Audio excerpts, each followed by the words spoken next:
After the towers collapsed, the city's response was just as exemplary. Department of Sanitation officials at the recently closed Fresh Kills landfill in Staten Island, knowing they had heavy lifting and hauling equipment at hand, immediately made plans to send that equipment into Manhattan. Officials of the city's Department of Design and Construction, or DDC, acted with equal dispatch, obtaining equipment from some of the city's major construction firms. Despite the fact that its command center was destroyed in the attack, the city's Office of Emergency Management, OEM, established a temporary command post. By the evening of September 11th, lights lit up the entire site while the search for survivors went on. Firefighters worked day and night to extinguish fires that burned beneath the rubble for months. The Department of Design and Construction, along with the Fire Department and the Office of Emergency Management, spearheaded interagency coordination among city agencies and with federal and state agencies and private organizations. In the first 5 days alone, almost 3,000 truckloads of debris were removed. Over the next 7 months, an average of more than 7,000 tons of debris per day was taken from the site. Barging operations were established at Hudson River Piers 25 and 26 to transport debris from Manhattan to the Fresh Kills landfill, which was reopened to accommodate the enormous tonnage of material. The recovery proceeded in a manner that made the search for human remains the highest priority. Work came to a halt any time it appeared such a discovery might be made. To date, the remains of 1,481 victims of that attack have been identified by the Office of the Chief Medical Examiner, an office that has led the nation in its use of the state-of-the-art DNA identification technology. The clearing of the site, which was initially expected to take years, instead took 8 months. The work was not only accomplished much faster than expected, but done under budget without a single loss of life, with an injury rate far less than at an ordinary construction site, despite the unprecedented conditions in which the work was done. Like the national defense effort described in Chapter 1, the emergency response to the attacks on 9/11 was necessarily improvised. In New York, the Fire Department of New York, the NYPD, the Port Authority, World Trade Center employees, and the building occupants themselves did their best to cope with the effects of an unimaginable catastrophe, unfolding furiously over a mere 102 minutes, for which they were unprepared in terms of both training and mindset. As a result of the efforts of first responders, assistance from each other and their own good instincts and goodwill, the vast majority of civilians below the impact zone were able to evacuate the Twin Towers. The National Institute of Standards and Technology have provided a preliminary estimation that between 16,400 and 18,800 civilians were in the World Trade Center complex as of 8:46 a.m. on September 11th. At most, 2,152 individuals died at the World Trade Center complex who were not fire or police first responders, security or fire safety personnel at the World Trade Center, or individual companies, volunteer civilians who ran to the World Trade Center after the plane's impact to help others, or of the 2 planes that crashed into the Twin Towers. Out of this total number of fatalities, we can account for the workplace location of 2,052 individuals, or 95.3%. Of this number, 1,942, or 94.6%, either worked or were supposed to attend a meeting at or above the respective impact zones of the Twin Towers. Only 110, or 5.3% of those who died, worked below the impact zone. Now, given a person's office location at the World Trade Center does not definitively indicate where that individual died that morning or whether he or she could have evacuated, these data strongly suggest that the evacuation was a success for civilians below the impact zone. Several factors influenced the evacuation on September 11th. It was aided greatly by changes made by the Port Authority in response to the 1993 World Trade Center bombing, and by the training of both Port Authority personnel and civilians after that time. Stairwells remain lit near unaffected floors. Some tenants relied on procedures learned in fire drills to help them to safety. Others were guided down the stairs by fire safety officials based in the lobby. Because of damage caused by the impact of the planes, the capability of the sophisticated building systems may have been impaired. Rudimentary improvements, however, such as the addition of glow strips to the handrails and stairs, were credited by some as the reason for their survival.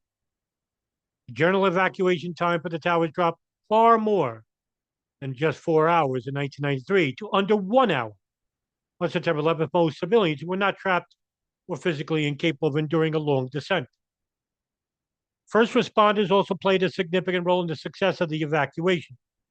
Some specific rescues are quantifiable, such as the FDNY's company's rescue of civilians trapped on the 22nd floor of the North Tower, or the success of the FDNY, PAPD, and NYPD personnel in carrying non-ambulatory civilians out of both the North and South Towers. In other instances, intangibles combined to reduce what could have been a much higher death total. It is impossible to measure how many more civilians who descended to the ground floors would have died before the NYPD and PAPD personnel directing them via safe exit routes that avoided jumpers and debris to leave the complex urgently but calmly. It is impossible to measure how many more civilians would have been dead before the determination of many members of the FDNY, PAPD, and NYPD to continue assisting civilians after the South Tower collapsed. It is impossible to measure the calming influence that ascending firefighters had on descending civilians, or whether, for the firefighters' presence, the poor behavior of a very few civilians who could have caused a dangerous and panicked mob flight. Positive impact of the first responders on the evacuation came at a tremendous cost of first responders' lives lost. The first responders on 9/11, as in most catastrophes, were private sector civilians.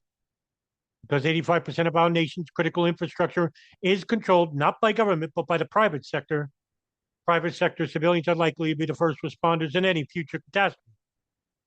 For that reason, we at the Commission have assessed the state of private sector and civilian preparedness in order to formulate recommendations to address this critical need.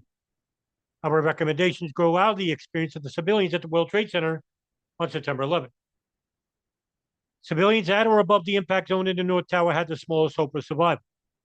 Once the plane struck, they were prevented from descending because of damage to or impassable conditions in the building's 3 stairwells. The hope for those on the upper floors of the North Tower would have been of a swift and extensive air rescue. Several factors made this impossible. Doors leading to the roof were kept locked for security reasons, and damage to software in the security command station prevented the lock release order from taking effect. Even if the doors had not been locked, structural and radiation hazards made the rooftops unsuitable staging areas for a large number of civilians. And even if conditions permitted general helicopter evacuations, which was not the case, only several people could have been lifted at a time. World Trade Center lacked any plan for evacuation of civilians on upper floors of the World Trade Center in the event that all stairwells were impassable below. No decision has been criticized more than the decision of building personnel not to evacuate the South Tower immediately after North Tower was hit. A firm and prompt evacuation order would likely have led many to safety. Even a strict advisory announcement would not have dissuaded those who decided for themselves to evacuate. The advice to stay in place was understandable, however, when considered in its context. At that moment, no one appears to have thought a second plane could have hit the South Tower. The evacuation of hundreds of people was seen as inherently dangerous. Additionally, conditions were hazardous in some areas outside the towers. Less understandable, in our view, is the instruction given to some civilians who had reached the lobby to return to their offices. It could have been held in the lobby or perhaps directed through the underground concourse. Despite the initial advice given over its public address system, the South Tower was ordered to be evacuated by the FDNY and PAPD within 12 minutes of the North Tower being hit. If not for a second unanticipated attack, the evacuation presumably would have proceeded. Once the South Tower was hit, civilians on upper floors wasted time ascending the stairs, instead was searching for a clear path down when stairwell A was at least initially passable. Although rooftop rescues had not been conclusively ruled out, Civilians were not informed in the fire drills that roof doors were locked, that rooftop areas were hazardous, and that no helicopter evacuation plan existed. In both towers, civilians who were able to reach the stairs and descend were also stymied by the deviations in the stairways and by smoke doors. This confusion delayed the evacuation of some and may have obstructed that of others. The Port Authority has acknowledged that in the future, tenants should be made aware of what conditions they will encounter during descent. The NYPD's 9/11 operators and FDNY's dispatch were not adequately integrated into the emergency response. In several ways, the 9/11 system was not ready to cope with a major disaster. These operators and dispatchers were one of only sources of information for individuals at and above the impact zone to the towers. The FDNY ordered both towers fully evacuated by 8:57 a.m. This guidance was not conveyed to 9/11 operators and FDNY dispatchers, who for the next hour often continued to advise civilians not to self-evacuate, regardless of whether they were above or below the impact zones. Nor were 9/11 operators or FDNY dispatchers advised that rooftop rescues had been ruled out. This failure may have been harmful to civilians on the upper floors of the South Tower, who called 911 when were not told that their only evacuation hope was to attempt to descend and not to ascend. Planning for future disasters. It is important to integrate those talking 9/11 calls into the emergency response team and to involve them in providing up-to-date information and assistance to the public. One clear lesson of September 11th is that individual civilians need to take responsibility for maximizing the probability that they will survive should disaster strike. Clearly, many building occupants in the World Trade Center do not take preparedness seriously. Individuals should know the exact location of every stairwell in their workplace. In addition, they should have access at all times to flashlights, which were deemed invaluable by some civilians who managed to evacuate the World Trade Center on September 11th.